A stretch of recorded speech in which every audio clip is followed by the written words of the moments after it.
বিচারিক প্রক্রিয়াকে নিরপেক্ষ, স্বাধীন এবং গতিশীল রাখার জন্য আদালত প্রাঙ্গণে দলীয় রাজনৈতিক কর্মকাণ্ড নিষিদ্ধ করার সুপারিশ করেছে বিচার বিভাগীয় সংস্কার কমিশন।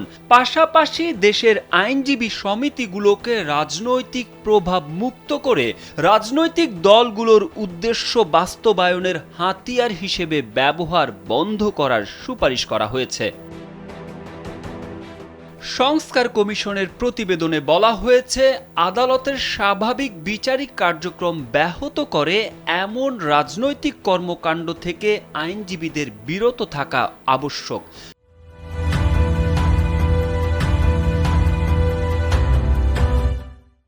আদালত প্রাঙ্গণে এ ধরনের কর্মসূচি বা কর্মকাণ্ডকে পেশাগত অসদাচরণের অন্তর্ভুক্ত করে বার কাউন্সিলের মাধ্যমে এই ব্যাপারে শৃঙ্খলামূলক ব্যবস্থা গ্রহণের প্রচলন করতে হবে।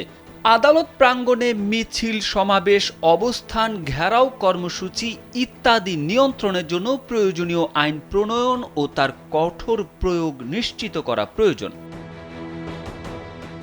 বিচারকদের রাজনীতির ব্যাপারে প্রতিবেদনে বলা হয়েছে, বিচারকদের অবশ্যই সব ধরনের রাজনৈতিক প্রভাব ও সম্পৃক্ততা থেকে মুক্ত থাকতে হবে।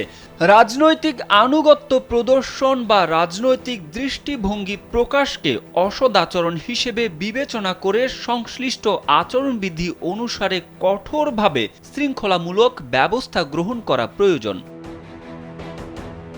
বিচার বিভাগকে রাজনৈতিক প্রভাব মুক্ত রাখতে রাজনৈতিক দলগুলোর দুটি বিষয়ে সুস্পষ্ট অঙ্গীকার প্রয়োজন বলেও মনে করে কমিশন। বিশেষ করে দলগুলো আইনজীবী সমিতি নির্বাচন এবং বাংলাদেশ বার কাউন্সিল নির্বাচনে প্রার্থী বাছাইয়ের ক্ষেত্রে কোনো ভূমিকা রাখবে না এবং নির্বাচনগুলোতে অন্য কোনোভাবে রাজনৈতিক প্রভাব বিস্তার বা হস্তক্ষেপ করবে না। পাশাপাশি রাজনৈতিক দলের অঙ্গ সংগঠন হিসেবে আইনজীবীদের কোনো সংগঠনকে স্বীকৃতি দেওয়া হবে না।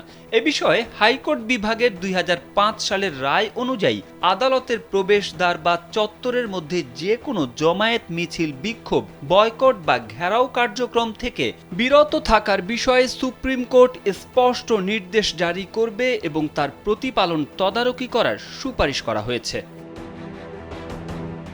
বিচার বিভাগের প্রয়োজনীয় সংস্কারের প্রস্তাব করতে গেল 3 অক্টোবর আপিল বিভাগের সাবেক বিচারপতি শাহ আবু নাঈম মমিনুর রহমানের নেতৃত্বে 8 সদস্যের সংস্কার কমিশন গঠন করে সরকার।